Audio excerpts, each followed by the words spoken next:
going to make this like school, but I do want you to just be able to follow along if you're a visual learner. So, just hand these out to the front row and then you guys can cancel later. Hopefully I have enough for everyone. Welcome everyone. It's good to see you. I know I recognize some of your faces from other events, and so glad to see you. Thank you for coming out on this stormy night and nice summer night. I'm sure that you're showing us and yourself that this is something valuable to you, that this information is something worth investigating.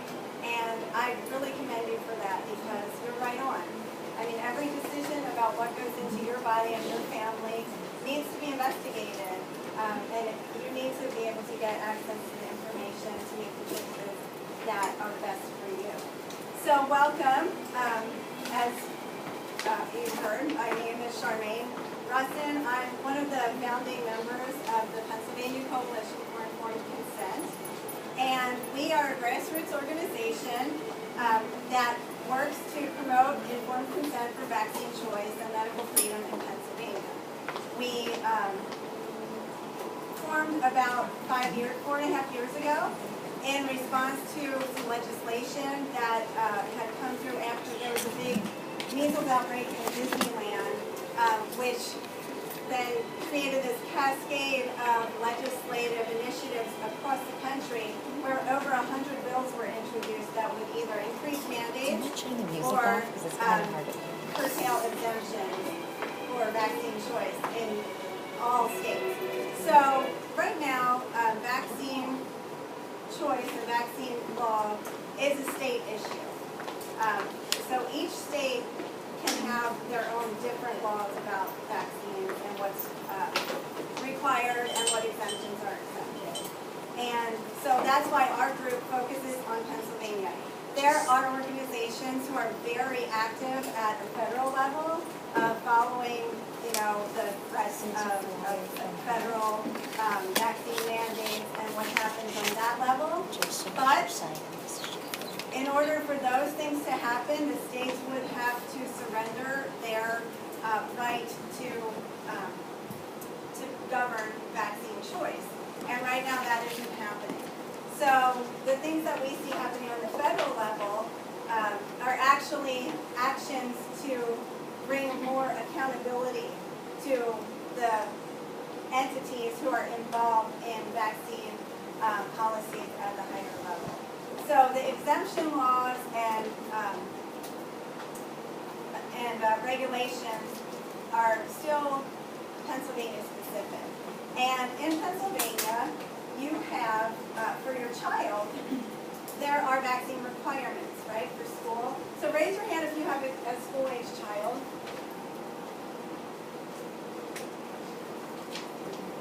So tell me if this has been your experience.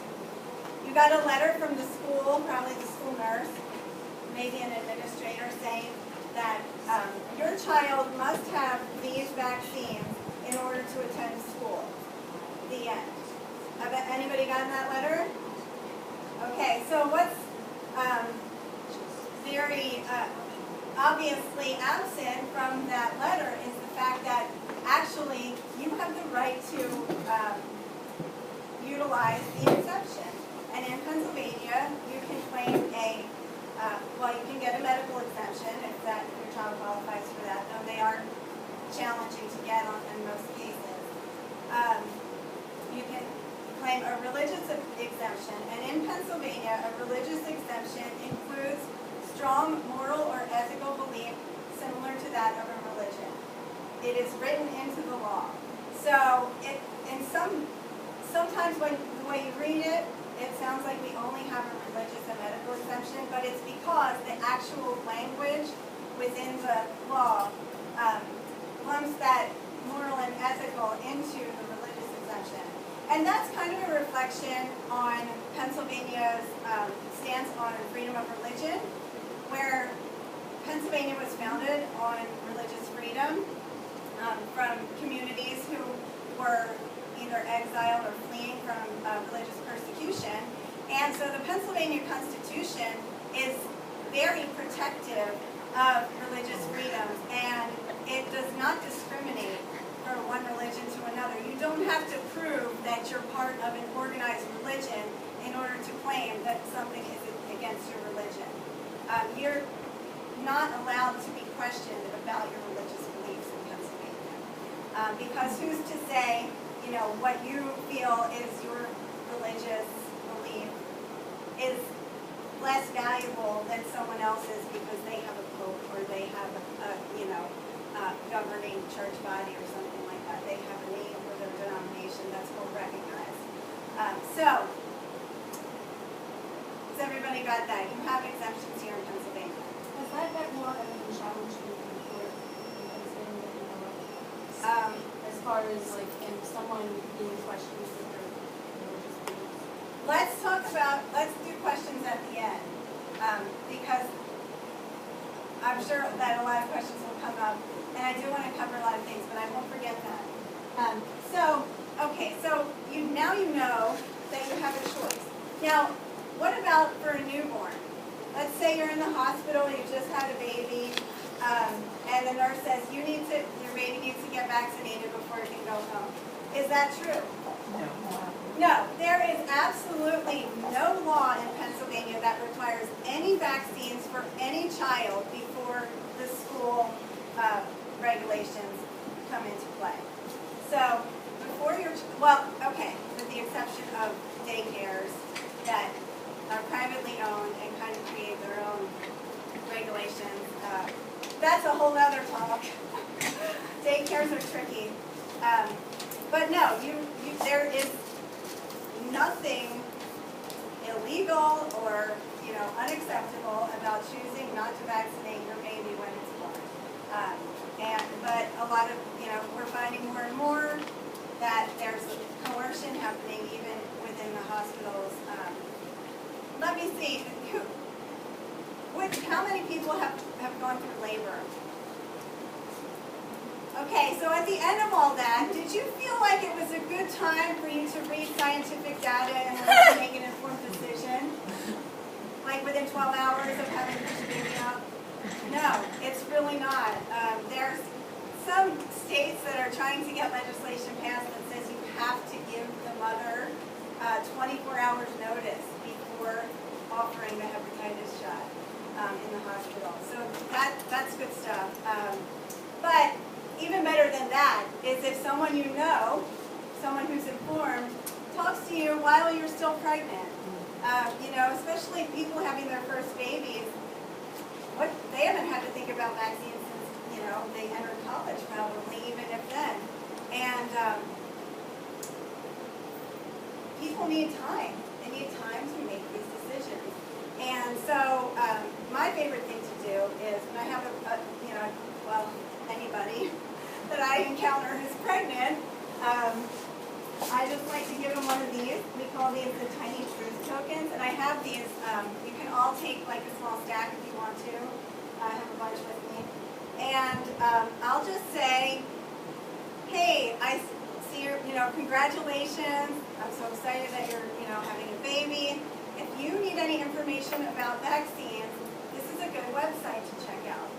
And then you put it in their hands, you planted that seed. They might not have thought, oh, I should probably learn about that. But we have some of our favorite basic facts about vaccines on this tiny truth token. In 1986, Congress passed a law shielding vaccine manufacturers from liability for their products. Anyway, I'm going to go over these other things. So now we know we have a choice. Now we're aware that there's something to learn here. And so what do you do when you have a medical decision to make? Especially on something that may not be, may be elective. What's the process? What's the normal process that you are now even encouraged in other situations to do? To get information and make an informed decision. Informed consent is generally upheld by, nurses organizations, medical professionals, across the board for everything except vaccinations.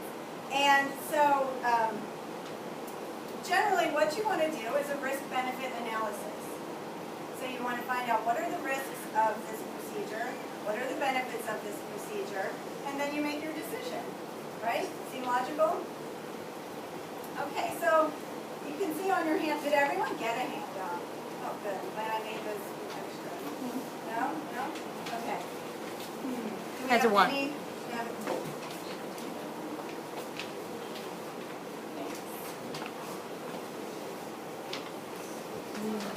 does anyone else need one?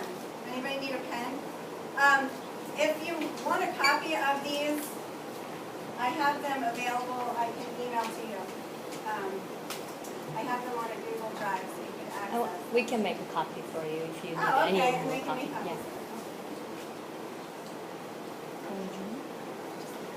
Yeah. All right, so risk-benefit analysis. Let's look at that. First, we're going to talk about commonly accepted benefits.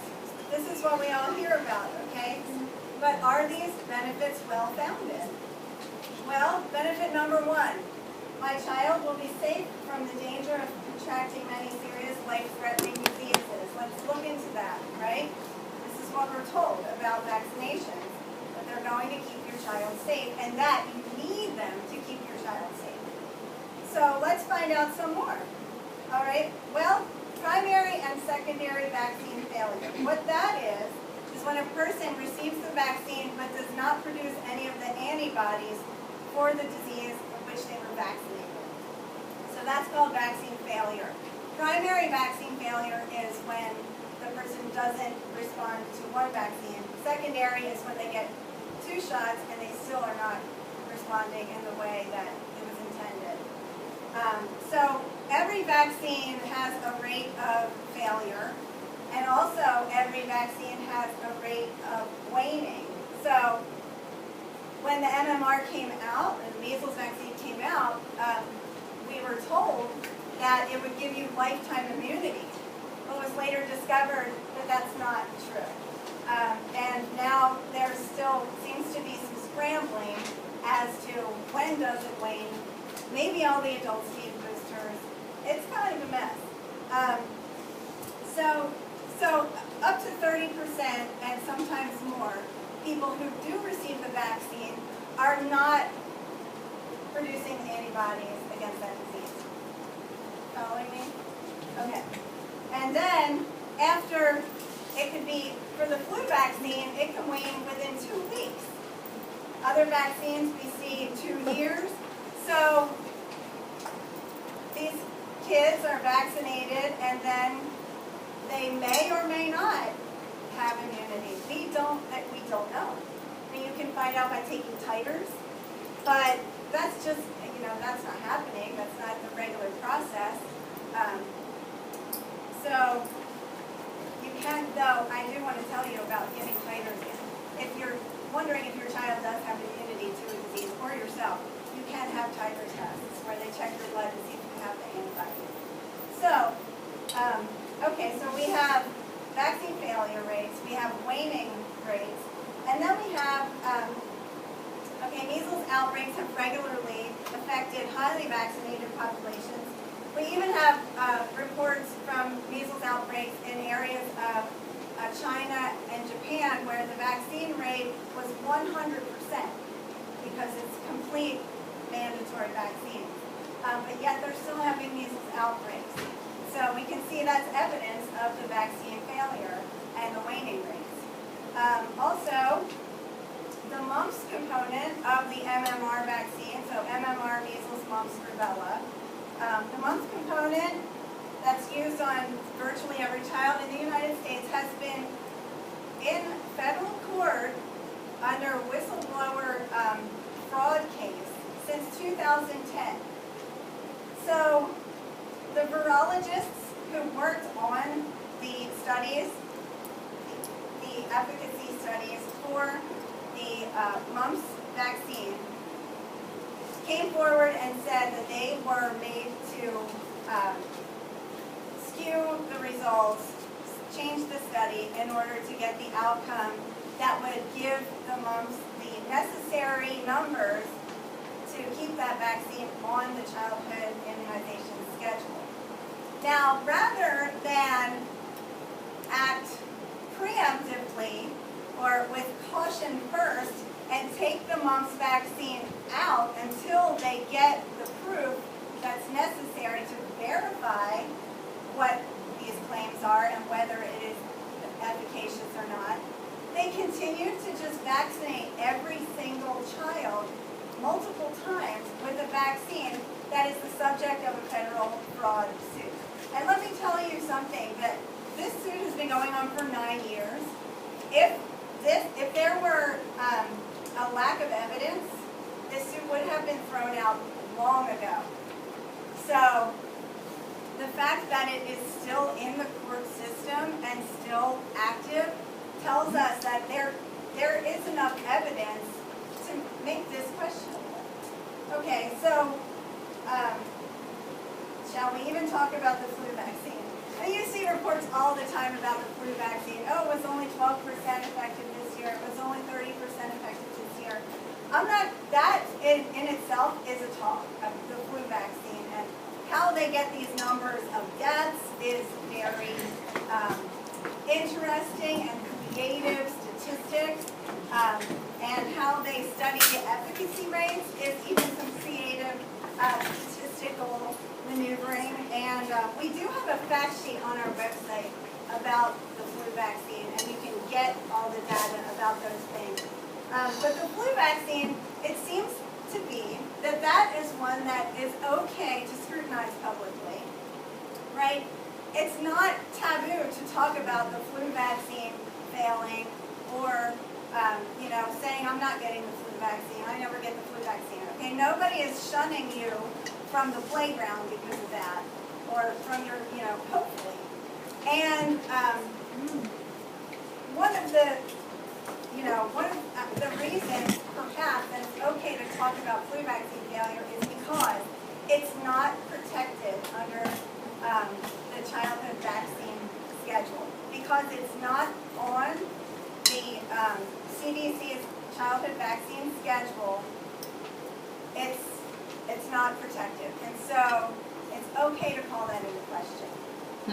Maybe you've heard about there's a class action lawsuit against the makers of Zostavax, shingles vaccine. Again, this one, it's okay to call that into question because it's not on the childhood vaccine schedule, which is protected by federal law. You can sue the manufacturer of an adult vaccine for now. So this is what the lawyers are saying who are defending the Zostavax victims. Zostavax can cause serious side effects, including death. Merck failed to warn patients of the vaccine's potential side effects. Merck employees intentionally, willfully, and knowingly misrepresented the safety of Zostavax. If it can happen for that vaccine, couldn't it happen for another? So there we have, all right, so let's go back to our main point. Will these vaccines keep my child safe from contracting a serious, possibly life-threatening disease? I don't know. It's really hard to say at this point. With all of this to take into account, it's enough to raise a question. Okay, next point, herd immunity, community immunity, that I need to do my part to keep my community safe from outbreaks. All right, well, we already talked about the waning rate and the failure rate, making that impossible. So herd immunity is an impossible dream. It's, if I were to wish, that my hair would never gray and my teeth would never yellow, it's just not going to happen. Herd immunity can't happen because it's based on lifelong immunity. And now, this year we saw a measles outbreak. It lasted a long time. It had more cases of measles than we've seen in other recent outbreaks. And it is logical to expect that as the generation, so my mom had measles, all of her peers had measles, her siblings, her relatives. So my mom's generation, they all had measles. even my friends who are, maybe 7 to 10 years older than me, many of them had measles. And so because they experienced the actual virus, they did develop lifelong immunity. And that's how it's supposed to work. So my mom then, through breastfeeding me as a baby, was conveying that immunity to me through the breast milk to keep me safe for that very vulnerable time, my first year of life. That is how it was intended to work. However, we've completely broken that because people aren't getting natural wild measles anymore, and therefore they're not getting the lifelong immunity. You cannot pass vaccine-induced immunity through your breast milk. So that doesn't happen. So now that this generation and the people, the ones before them, who had the lifelong immunity, well, once they start to become less of a presence in the population, it's expected that outbreaks would become higher in number and higher in prevalence, in frequency, because that protection that they were offering the community through their lifelong natural immunity is not going to be present. And then the rest of us, are relying on this very questionable immunity. I mean, with the mumps, we don't even have any idea how effective that is because of the whistleblower case. And with the measles, they're finding that the immunity is not lasting as long as they would, and it's not 100% effective by any means. So, again, on our website, which is informedconsentpa.org, it's at the top of your handout here, and it's also on these cards that I'll give you. We have a lot of resources, so I'll tell you about that at the end. If you want to find more information about these things that I'm talking about, I'm going to point you to where you can do that. All right, so next one. Well, what about polio, right? We hear this a lot. And some people will say, oh, these, anti-vaxxers, they just don't know about polio. And they're not taking it seriously. But I grew up with an aunt who has polio. And so that was tragic for my family. My grandmother, she wished that it was a year later and she could have gotten the vaccine, and she thinks that would have prevented my aunt from having this lifelong disability and pain. Post-polio syndrome is terrible to live with, and I'm not minimizing that whatsoever. At the same time, we have to look at what actually happened. Now, before 1954, any childhood virus or even adult virus that could cause you to become paralytic was considered polio. But as science evolves, and as we see every day, there's a new disease discovered, or a new, syndrome is named. The diagnostics expanded, and so what was considered polio then became broken down into more specific diagnoses. And I have a somewhat exhaustive list here of what now you might see. What then might have been called polio now could be called Guillain-Barré syndrome, transverse myelitis, aseptic meningitis, Chinese paralytic syndrome, even chronic fatigue syndrome at some points, spinal meningitis, intermittent famine fever, worm fever, all these post-polio syndrome, acute flaccid paralysis. And so we really have some basis to question, did this vaccine actually eradicate polio, or did the paralytic virus run its natural course into its natural dormant stage, and the fraction of cases that were still being discovered had a new diagnosis. Polio was deemed eradicated in the Western Hemisphere, I believe 42 years ago, about, somewhere around there. So this disease has been eradicated supposedly for 40 years, yet we're still vaccinating every single child for an eradicated disease. Now, when smallpox was considered eradicated, they stopped the vaccine program within 3 years. So why, if this is actually eradicated, why do we still need to vaccinate every single child? If you've ever heard of Dr. Suzanne Humphries, she is kind of my go-to authority when people have questions about polio, and I put the name of her book there. She has extensive online resources and research about this whole situation. Okay, so that's some of the things that we thought were the benefits of vaccines. Now, okay, maybe not. Let's talk about risks. Okay, so every pharmaceutical product and medical procedure has a risk. There is no risk-free medical procedure or drug out there. So, when you or your child is given a vaccine now, you get something called a VIS. So the VIS is usually about 1 page, and it says, your child might have swelling in the arm, might get a fever. These are common side effects. And then it tells you about Bayer's, which is a reporting system. So that's about 1, maybe 2 pages. And sometimes you don't even get that until the nurse comes in with the vaccine and says, here, and puts the shot in. That is not informed consent, friends.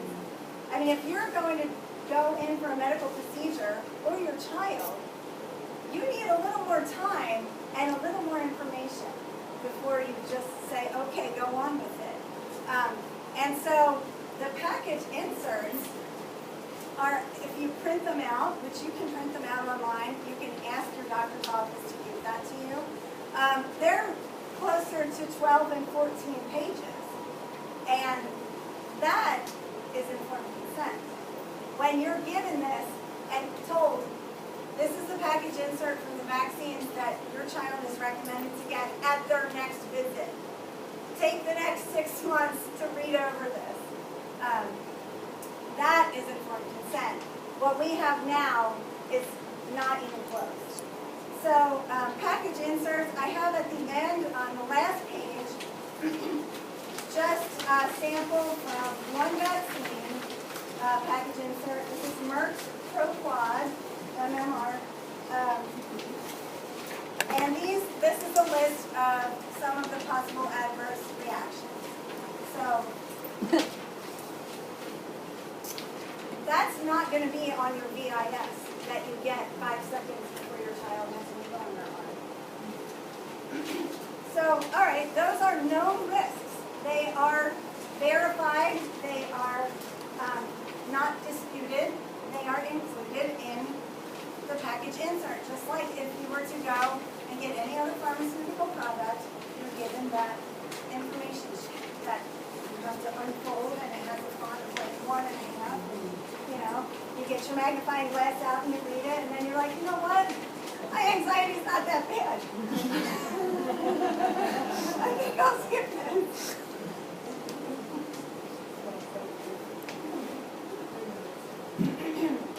Okay, so then Bayer's. Raise your hand if you know what Bayer's is. Okay. So Bayer's is the Vaccine Adverse Event Reporting System. You can search Bayer's to find out how many vaccine injuries there were this year from the flu shot, or in the past 10 years from HPV. You can search their database in a number of ways to learn more about reported vaccine injuries. And this is what's called a passive reporting system. And what that means is basically it's voluntary. Now, doctors, nurses are told that you have to report vaccine adverse events. However, it is not enforced that they do it. There is no incentive for them to do it. And honestly, I mean, if you think about it, I know Doreen is working in the medical field, right? At the end of the day, after a doctor or a nurse has dealt with all their patients all day, is there going to be a time when you sit down and go onto the VAERS reporting system and figure out how to use it and enter that information? It's just not happening. So there was actually a Harvard Pilgrim study that was funded by the CDC to look at how efficacy of this VAERS system, because they wanted to, I guess what it said was that they were looking into creating an automated reporting system. And so they did this study, and what it showed was that 1% of the vaccine adverse reactions that were reported to a doctor or a nurse, medical professional, were reported to VAERS. So that's 99% of adverse events that are even reported to the doctors and nurses do not get reported to VAERS. And is that intentional? I don't want to think so. I mean, doctors and nurses are like the busiest people in the world next to moms. But even doctors and nurses who are also moms, I mean, they don't have time for that. And if they're not mandated and they're not incentivized, then they're going to keep, it's going to be at the bottom of the pile until the pile just disappears, you know? So, so that's 99% of vaccine injuries are not even reported. But there are still thousands and thousands reported every year. And a lot of people, well now, you know, people are hearing a lot more about this, but in recent years, I mean, people would never have thought that vaccines ever injured anyone, because it's just unheard of, because vaccines are safe and effective, and there's nothing bad in them. That was the belief for the last 30 years for a lot of the general public. But there is this reporting system, and I just find it troubling that, you know, our government is working overtime to create systems that will track every single vaccine given to every single human being in the United States. But they can't come up with a better adverse event reporting system. I mean, I think we deserve better. Okay, so National Vaccine Injury Compensation Program. This is the federal program that if you or your child has a vaccine injury that happens to be one of the vaccine injuries covered by the vaccine injury table that was created and then edited down by the federal health agencies, CDC and HHS, you can apply for compensation for that injury through this federal court system. And the average time for one of these court applications to go through is 10 years. So you have your vaccine injury, maybe you've been disabled by a vaccine, maybe your child has been disabled by a vaccine. You have to fight through this court system for 10 years. You have to pay a lawyer. You have to pay for experts. It is a challenging process. And even with all of those obstacles in the way, it has still paid out over $4 billion to date since its inception in 1986. Averaging $200 million a year payouts for vaccine injuries. So we have VAERS, we have the package inserts, we have the compensation program, proving to us that yes, vaccine injuries do happen. Okay, so there are risks. Those are the known risks. But now we get into the really murky water, which is the unknown risks. Okay, so I already talked about Bayer's being a passive system. So what are those other 99% that aren't reported? Are they only swelling at the injection site? Or are they swelling on the brain? You know, we have no idea. Don't even speculate, because we just have no idea. We deserve to know. Vaccines, they are never assessed, they're never tested for whether they cause cancer, whether they cause tumors, whether they affect fertility, or the outcome of a baby on pregnancy. So this has never been tested. And one of the responses to why don't they, how are they giving these vaccines? Vaccines are a Class C drug. They're not approved for pregnant women. Does that blow your mind? Because they're being pushed on pregnant women at every OB visit. But they say, well, it would be unethical to test on a pregnant woman. Really? Because you're testing on all of them. Okay. So none of these studies have been done, but we know that some of these ingredients included in the excipient list, which, I'm not inventing this, I'm not making up pseudoscience, it's on the CDC's own website. You can print out the entire excipient list. There are items that are well known for causing tumors and cancer. So again, that is a huge unknown. Look at the rate of childhood cancers, leukemia, all kinds of tumorigenic outcomes for kids. It's growing at a rate that is really, really disturbing. Could this be part of it? Maybe, but we don't even know. Now, the studies that have been done do not exactly inspire confidence in the product. Now, nobody look to the next page. Okay. Oh, darn, it's on this page. Well, okay, I got another place.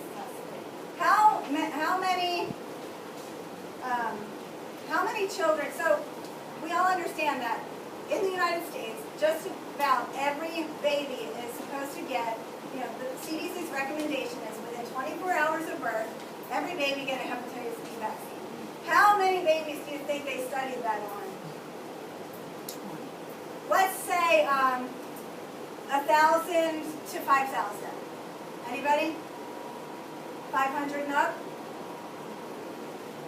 Yeah, maybe. 300 and up. 200 and up. Did you guys cheat? Yeah.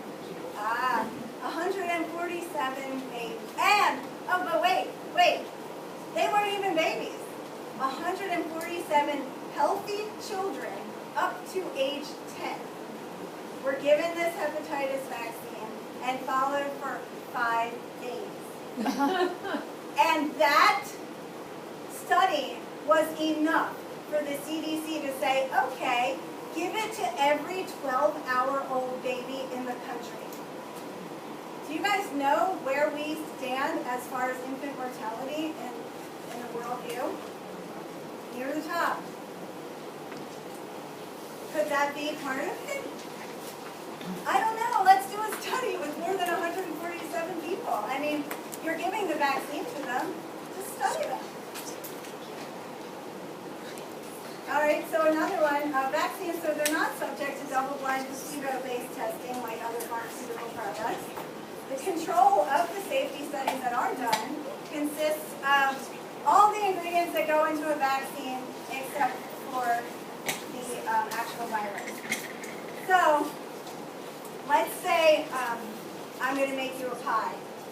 And I want to find out, if you're going to be allergic to this pie. So I make a pie with all these same ingredients, except I leave out the baking soda.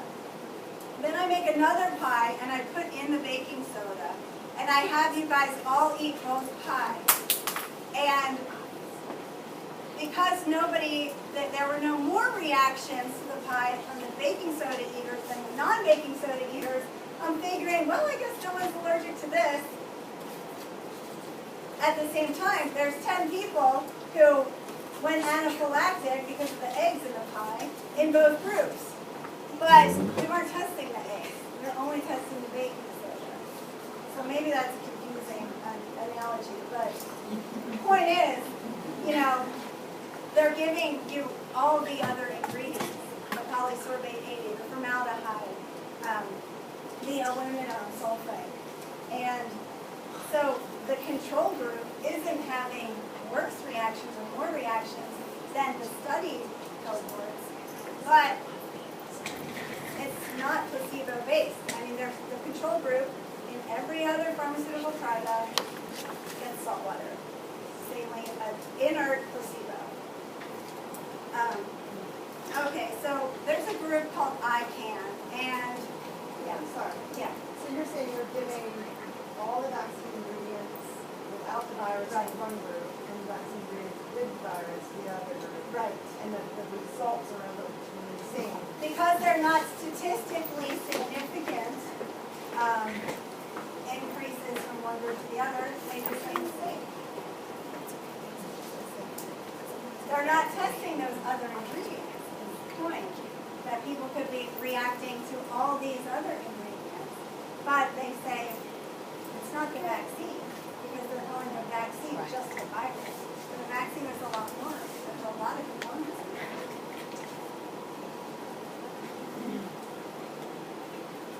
Okay, ICANN, Informed Consent Action Network, I think is what that stands for. And this is a group, one of the groups I kind of mentioned earlier that works on the federal level. So they appeal for access to actually read the study that was done to prove that measles was safe before it was approved for the CDC schedule. And they were denied access, so they had to actually go through an appeal process in order to just gain access to read the study that led to the mandating this vaccine for every single child in America, multiple shots. You'd think we should be able to see that without having to go through 3 federal court processes. But anyway, don't let me be cynical. So finally, they get the study, and this study consists of under 1,000 subjects. But again, only 342 of those were actually given the vaccine, and more than half of those had adverse reactions, either respiratory or gastrointestinal or both. So 342 kids are given this vaccine. Half of them react with symptoms, unintended side effects, and yet that was enough to say, we think it's safe for everyone now and forevermore. Now that was, I don't know the date on that study. I talked about the hepatitis B study where I did. Now again, so the HHS, Health and Human Services, is a federal agency. Let me talk about the 1986 law right now. So, in 1986, well, a little bit prior to that, vaccine manufacturers came to Congress and said, we cannot provide, we cannot continue the vaccine program because we cannot afford to pay for the injuries. It's not financially sustainable for us to produce this product because we can't keep up with the lawsuits that we're having to pay out for the adverse events. So what Congress did was they enacted, I forget what it's called, the National Childhood Vaccine Injury Act of 1986, something like that. So in, advocacy circles, it's just always referred to as the 1986 law. And, So, National Childhood Vaccine Injury Act of 1986 granted vaccine manufacturers immunity from liability for their product injuring people. That's when that federal court was started that I told you about earlier that takes 10 years to get through, if you even qualify and you can afford the lawyers and all of that. So that court, that special court, special master's court, was set up in 1986 by Congress to shield vaccine manufacturers from these liability cases that they couldn't afford, so that we could continue to get vaccines for every child in America. Now, so if a vaccine manufacturer gets their vaccine added to the CDC's vaccine schedule, it then is covered by this law. So, imagine you own a business and, I don't know, what do you guys want to manufacture? Blow dryers? All right, we'll go with that. So, you manufacture blow dryers, and your blow dryers were like starting fires all over the place. And you were like, hey Congress, I cannot keep up, this is not sustainable. And they were like, don't worry about it. If people get hurt by your blow dryers, we'll handle it. You just keep giving us blow dryers because people in America need nice hair. And so you just go on, and they're like, and you know what? If you come up with any other like good blow dryer designs, we'll cover those too. So you're like, okay, I'm going to come up with like another color, maybe a different shape. And anytime they approve your new hair dryer, you're liability free. All you get is profit. How good is that for you? I mean, what do you want to do now? Do you want to like go save the world and help people? You just want to make blow dryers. So, it's a good business model, and you can see how it's worked out for vaccine manufacturers. I'll pass these out. 1986, the law passed. So, this is the CDC vaccine schedule prior to 1986. So, 1960s, 5 vaccines maybe. 1983, we have 23 recommended vaccines. This is up to birth to age 18. Once they get liability free, it shoots up to 72 doses. And now there's over 260 vaccines in the pipeline being developed. So even if you have friends and family who are like, I believe in vaccines, I want my kid to be vaccinated, it's so important to hold on to the choice, because we never know if they're going, what they might add. You know, it's in a very steady increase. So you can check out one of these later. And that, again, it's available on our website for download and printing. Okay, so these are the, okay. Back to my handout. All right, so 1986, this childhood injury act happened. Again, we have a national group, I believe it was ICANN who did this as well, through another Freedom of Information request. Again, they had to appeal it because they were not granted access to the information the first time around. They wanted, when Congress passed this law, they said, okay, but the HHS, the Health and Human Services Division of the federal government, it has to do safety studies, has to monitor the safety of this vaccine program, and they need to produce a report about the safety and development following this vaccine program every 2 years. Okay, so we think, all right, someone's watching this, making sure it doesn't spin out of control. At least they have a whole agency of experts who are going to monitor this safety and make sure, that these manufacturers don't just go willy-nilly. Well, as it turns out, through this Freedom of Information Act, the HHS could produce no reports. So, since 1986, these vaccines have been added to the schedule So from 23, we went up to 72, and there has been no safety monitoring. Also, if you didn't already know this, these vaccines are not tested as a group. So the vaccine schedule as a whole has never been tested. The way that they test to add it to the schedule is they'll give you one vaccine with one other vaccine. And if that goes okay, then you go on the schedule. They're not testing the 6 to 8 doses that your child is getting in one visit. Okay, so we have government agencies who aren't providing us any confidence in safety, that they're not doing their job. We have these studies which are just abysmal in their criteria, and then we have the studies that aren't being done, and then we have these questionable ingredients. We have aluminum, which, there was this big whole movement several years ago. Ditch your deodorant because it will give you Alzheimer's. There were studies that validated the relationship between aluminum and Alzheimer's. Aluminum, crossing the blood-brain barrier. Well,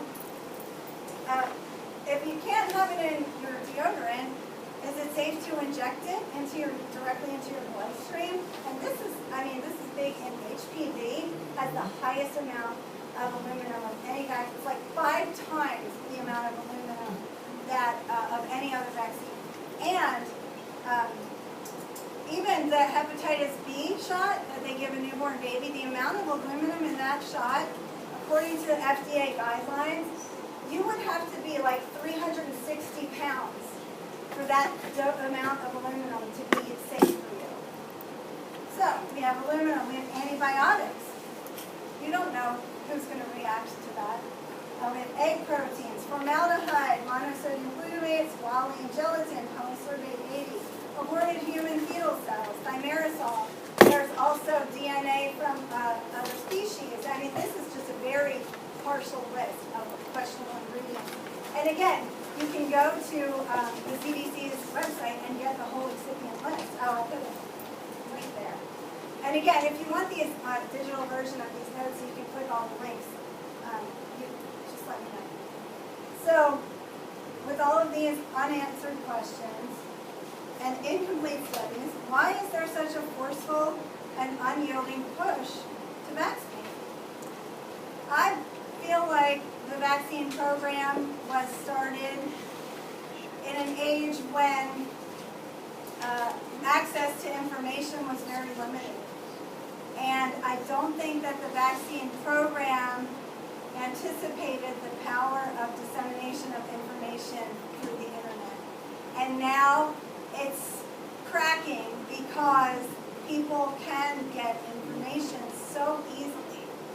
And this really kind of a condescending attitude that the government has had all along is, trust us. We wouldn't hurt you. Trust me. It's not going to hold up. When we're realizing that on a federal level they're failing, and more people are coming out and talking about their own vaccine injuries and their vaccine injured children, we can't keep denying this. So there needs to be a solution. There needs to be a big conversation about how we can work this out. And it can't just be, trust me. When I was growing up, my dad always said, never trust anyone who says, trust me. Because they never have your best interest in mind. And that's how I feel about, the CDC. Just trust me. Why should I? And I'm not going to go down the road of conflict of interest. Again, that's a topic for another day. But it's something that it's happening. These federal high-up executives and officers, they're doing their time in the government role, and then they're going right into, director of vaccine marketing for Merck. or board of directors for Pfizer. You know, it happens. You know, they call it the revolving door, swamp, whatever you want to call it.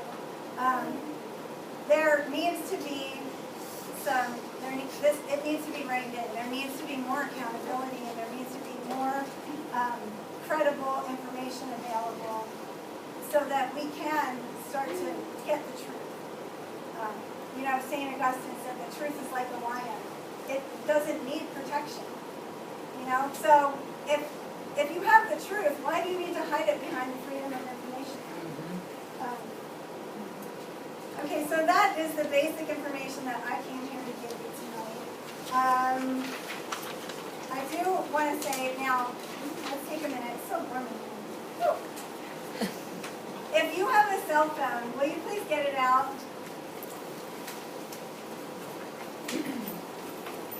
And if you can get onto your web browser, and I want you to go to informedconsentpa.org.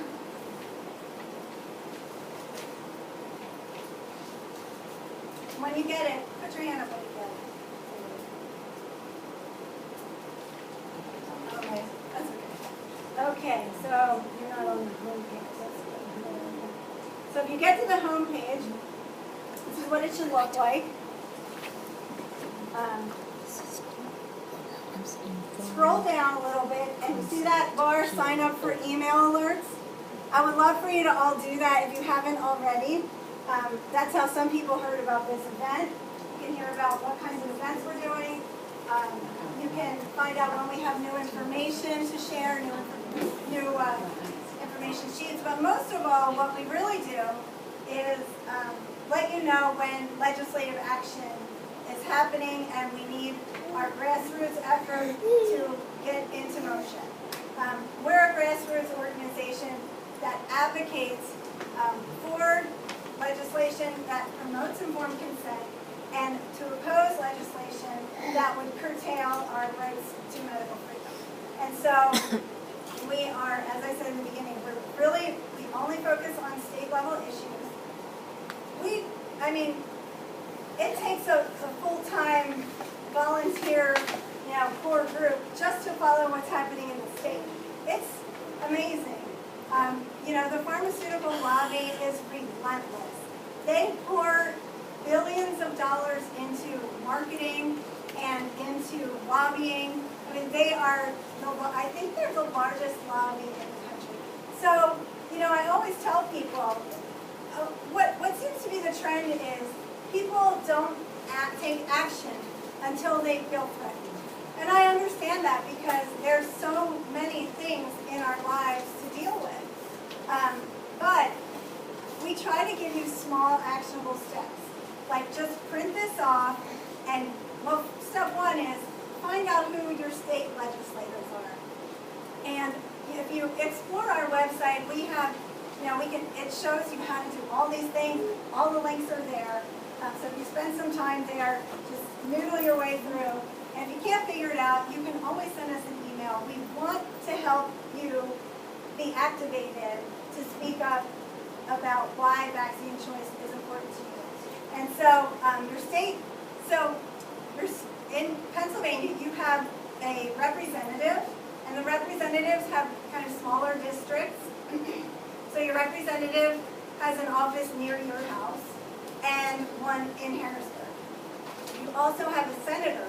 The Senate, so there are 203 representatives in Pennsylvania. There are only 50 senators. So the Senate districts are much larger. But your senator also has a district office somewhere near you, not too far, and also in Harrisburg. And the representatives are really usually available to hear from constituents. Senators can be less so, but it is never, ever, ever a waste of time to meet with their staff. To just go into the office.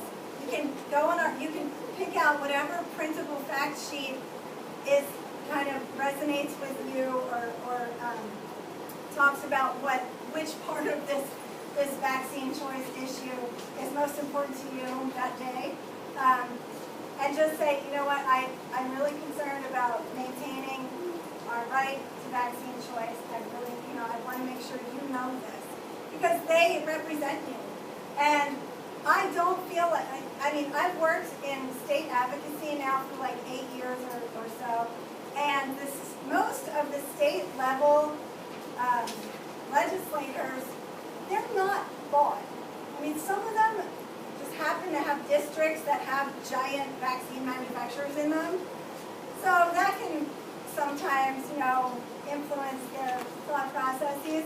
But for the most part, they listen to their constituents. And, they can't represent you if you don't tell them how you feel or what's important to you. Yes, yes.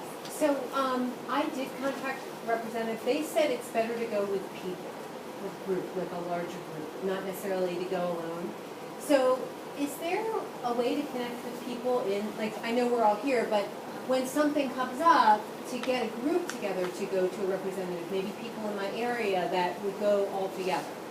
Well, some people do start local groups on Facebook. Okay. Well, yeah, I just... So I know, in Pittsburgh there are a bunch of little local groups. There's a Philly group. No, we don't have a streamlined way to geographically connect people that are local. Okay. But if you would like to figure out how to do that and volunteer to join our team, let me know. I did kind of make some efforts towards that in the past, but yeah, that would be something that we need a volunteer with a heart for that. I have a network of practitioners across the country, and we all, I would love to say it's a nice organized network, but it's not, it's in my cell phone. Anyway, if somebody was interested and needed something like that, I know I could send an email out to our client base and just be able to do that. I know all of my colleagues feel the same way. So if that's ever a need for anybody, please feel free to find your local biological medicine seminar, or biological medicine healthcare clinic. There's like 5 of us in the country. But seriously, people that do alternative medicine or complementary medicine or whatever, you can find them out there, and they're going to have clients that are really interested in helping you. So just reach out to centers like ours, because we all care. And really the best way is, talk to your friends. Everybody's like, who's that baby? Neighbors, and people here tonight. Just kidding. As long as I'm You do now, look, all beautiful. No, I'm trying to get a group in Philly to do a lobby day, because a lot of people think, oh, I have to go to Harrisburg, that's where the action is. Not true at all. It's actually opposite of that, because we do go to Harrisburg, and that is good because we can see a lot of people in a day, but mostly we're meeting with the staff. Because when the legislators are in Harrisburg, they're going from committee meeting to session floor. They don't have a lot of time for constituents. When you meet them in their home office, they can give you like 45 minutes. We've had people meet with their legislators for over an hour talking about this. And really what we've been finding is they just have no idea, because no one has ever told them. They don't even know about the 1986 law. They don't know that vaccine manufacturers are shielded for liability of their products. Like, okay, step 1, just learn these basic things. You don't have to go into a meeting and give them everything I gave you tonight. Just one thing at a time, baby steps, spoon feed them. And the staff, sometimes the legislators turn it over and the staff doesn't. So knowing the staff, like I stopped by my legislator's office today to use their free notary, and they all know me by name, and they probably call me like the vaccine lady when I'm not there. And that's fine, but they know that if something comes up, that they need to think about me and my friends in the neighborhood, and that it's going to be on their mind, because they've heard from me a lot of times. And legislators, they're just people.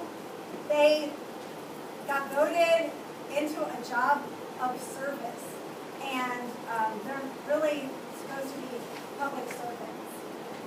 And they're not bad people. They're worth meeting. And if you go alone, go alone. If you can find a couple friends, even better. So yeah, it's worth doing. It's never a waste of time. right now we're calling it, we are pushing a campaign called Make It a Senate-sational Summer. And because this is the time of year when the senators, there's nothing going on in Harrisburg. There's like no reason for them to go there. So they have a lot of time. I mean, we had a person, she was just stopping to drop something off, and her senator was like, oh, what are you doing? What do you got? Like, come and talk to me.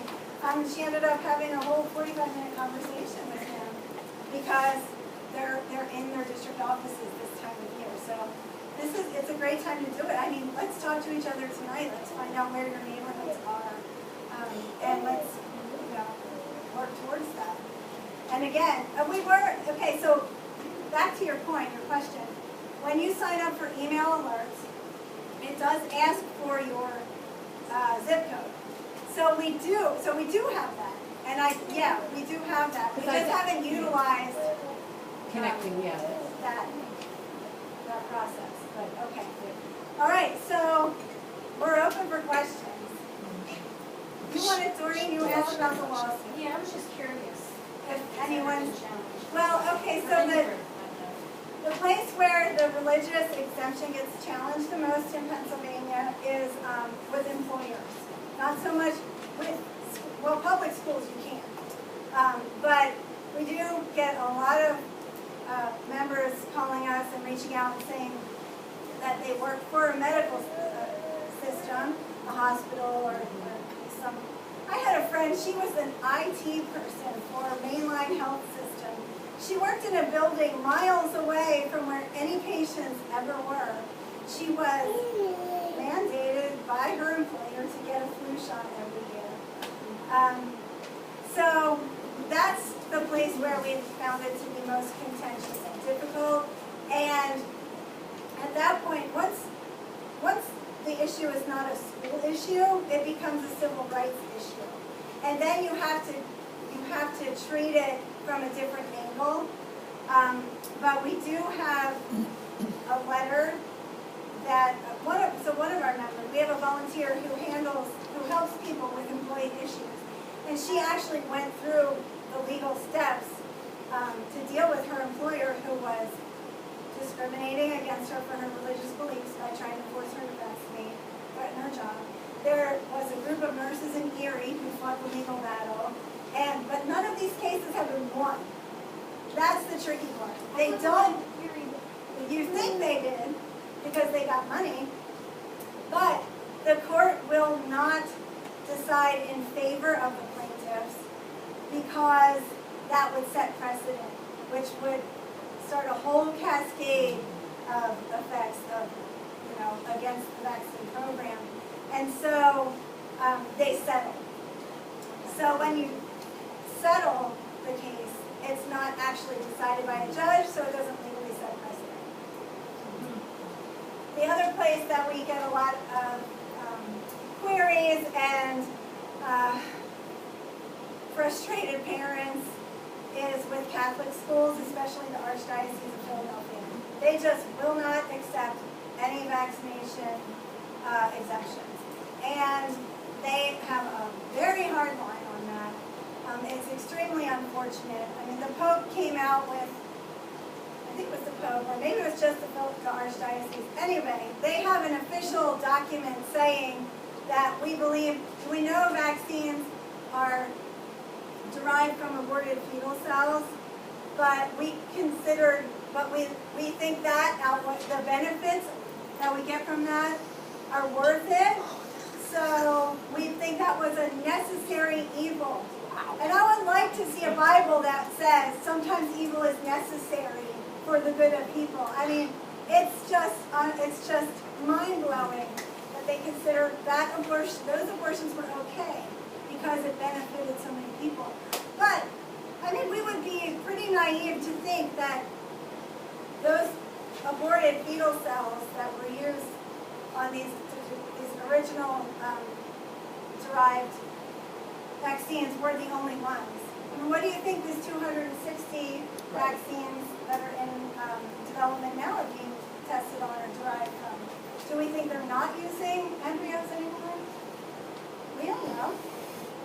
And the aborted fetal lines that were used originally are now expiring. They're becoming unstable. So they're going to need to find new aborted healthy pieces to use. So, but just to finish that thought, which went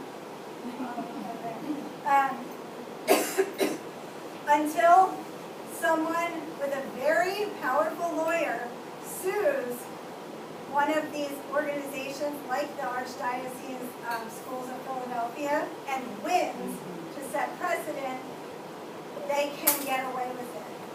But no one wants to go, even people in our camp would discourage you from picking that fight, because if you lose for everybody. So right now it's just the families in Philadelphia are just feeling limited by their choices, because either if they want to, a lot of the public schools in Philadelphia, they aren't great, and so a lot of parents, even who aren't Catholic, are looking to the Catholic schools as a good alternative to the public schools, but then you have to vaccinate. But there is hope. There is this umbrella group called Mission Schools, and they're taking over a lot of the Catholic schools in Philadelphia, because the Catholic schools are they're failing. They're just not bringing in the money to make it sustainable. So this is like, I don't really know what it is, but it's an umbrella organization that's managing these schools, maybe kind of like a charter. And they have on their guidebook or handbook that they accept exemptions, same as others. Okay, so you have something. I fully understand why vaccine manufacturers have this incentive to push vaccines. They're making a ton of money. I cannot come up with, what is the incentive for the government to push on, knowing they're paying out all these injury lawsuits? What is there, maybe, I don't know if you have an answer to that question, but, why? Why does the government hold up their end, knowing they're fielding vaccine injuries and that the science is there? Well, that's a good question. And that's kind of the road that I didn't want to go down, with the conflicts of interest and, the fact that the CDC actually holds vaccine patents. So there's that. But there's a lot of unanswered questions. Anybody else? Any other questions? I was actually wondering, has anyone questioned or trying to pursue, I've heard nurses specifically talk about how they're required to wear a mask if they do. Why is that not a HIPAA issue? Well, the woman I talked about, she's actually, so she was thinking about going the next week. So she didn't have to get the vaccine. She won that one. But she has to wear a mask, which, I don't remember what happened in the Erie case with the mask. But she's like, well, this is a violation, another form of discrimination. And so right now, what she's doing is just not wearing the mask and seeing what happens. And then from there, she'll decide whether she wants to push against that. But again, there's no precedent. So. Yeah. Can you touch on what's happening just a little bit in California and New York, and why we need to keep our ears open and stay alert and educated?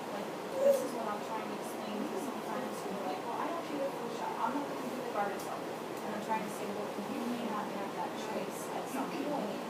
Look at what's happening in these other states. Right, So, like I was saying before, even if you're okay with vaccinating, you need to take your parental rights very seriously, or you won't have one.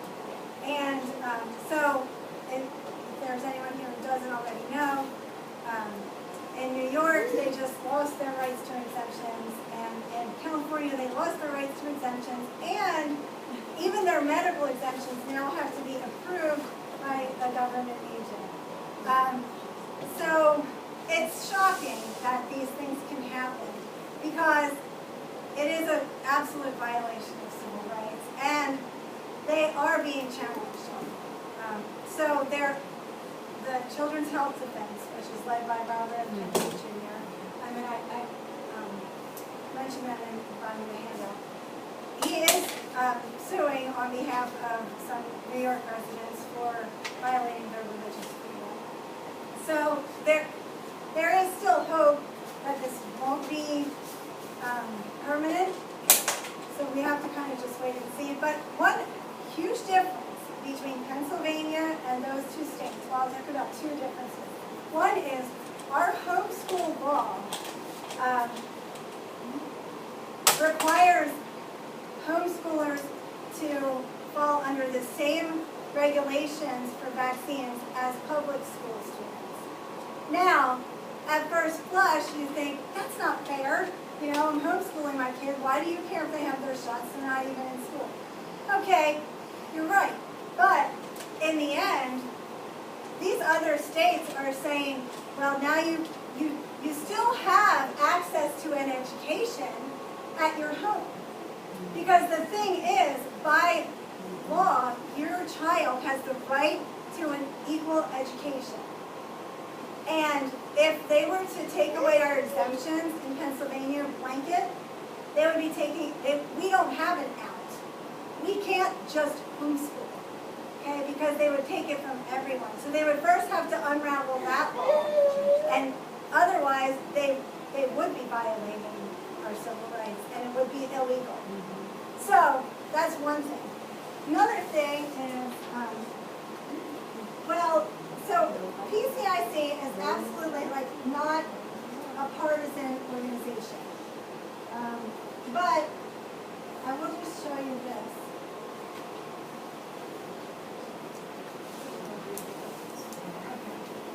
So New Jersey actually, they have not lost their exemption rights, religious exemption anyway, but they're under serious threat a lot.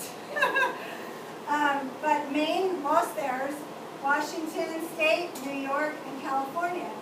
And so the dots on this represent the number of legislators, and the blue dots are Democratic, the red dots are Republican.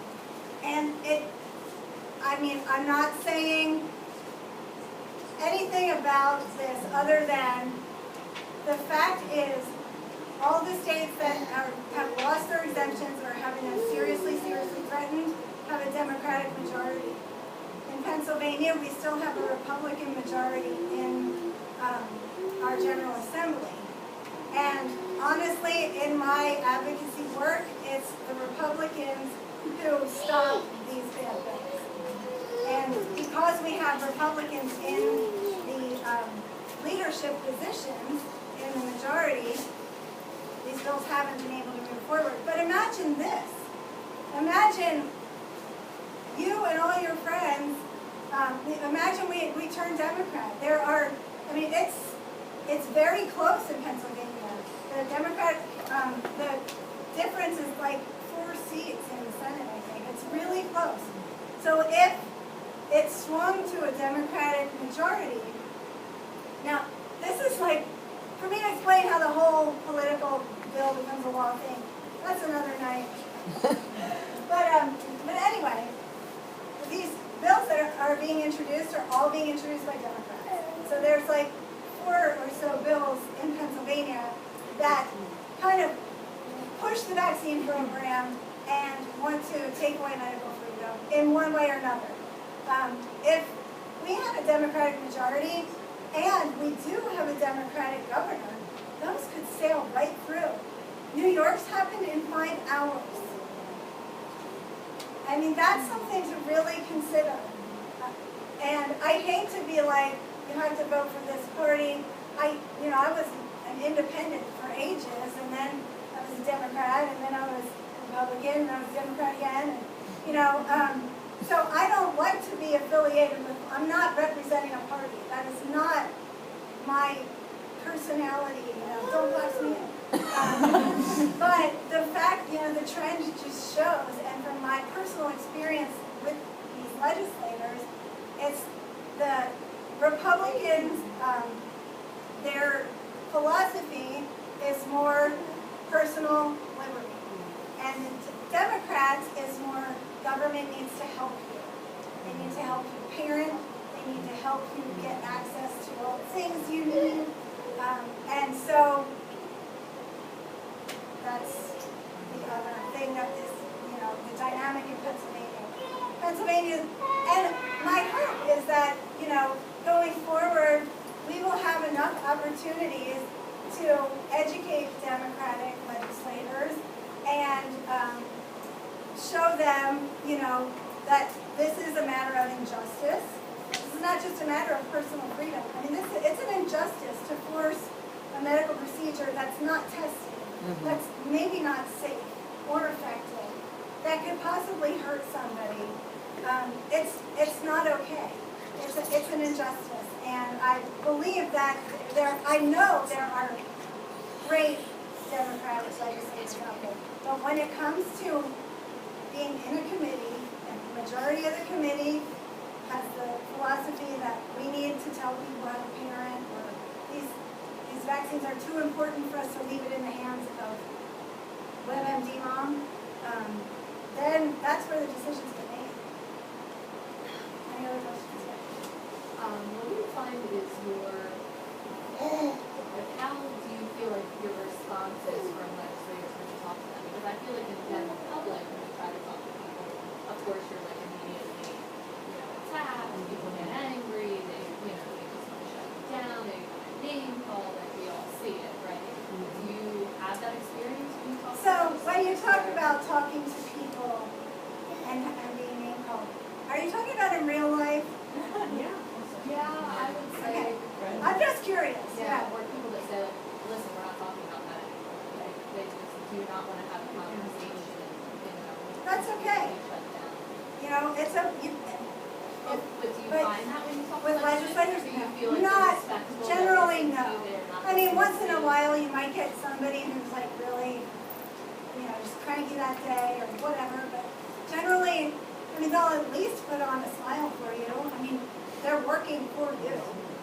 And so, really, for the most part, what we find is, like I said before, they just have no clue. You just go in there and tell them, this is kind of what we lead with most of the time is this. Just this is like enough for them for the day. Look how many vaccines are on the schedule. Most of the people, well, it's starting to shift now, but for the last, 4, 8 years, most of the people in office were from the generation that had 5 vaccines and they all had the measles. And then a lot of people go in with a personal story, and it's rare for a legislator to minimize your experience. I'm not saying it doesn't happen. I've heard heart-wrenching reports from a couple of people in Pennsylvania who said, well, basically what he told me was, my kid had to die so somebody else could live. My kid had to take my kids. And sorry, but that's just the way it goes. But generally, that's not. Usually, my legislator, he's like, he doesn't want to deal with it. And normally, hopefully they won't have to. Because what happens is the bill gets introduced, and it goes to a committee, and hopefully that's all that happens. So unless your legislator is in the committee where the bill goes, which would either be health or education, they will never see it unless the committee votes it through, and then it goes to the whole floor, and everybody votes on it. So you're really just planting the seeds and laying the groundwork so that later, if something does come through, it won't be the first time. You don't all have to run out and quick educate everybody about everything. Because look, I've been talking for a long time, and I'm still not. There's still a lot I could keep going. So you want to plant the seeds all along the way. What I like to tell people is,